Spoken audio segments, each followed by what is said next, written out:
I mean, just look at it. Barely installed about, what, an hour ago? Yes.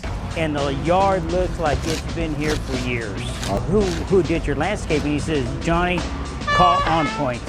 Talk to George, give him a call. He did a great job, and that's where I got the number and I called you. It's a retransformation going from brown to luscious green. I mean, On Point, your team did a fantastic job. And I'll tell you what, Texas needs your business. So once again, you know, fantastic work on this job. I mean, here's the thing, George, is that you guys come in, you guys look at the job, you guys plan ahead, you know, you guys do your homework. When you come in, you guys are ready to go.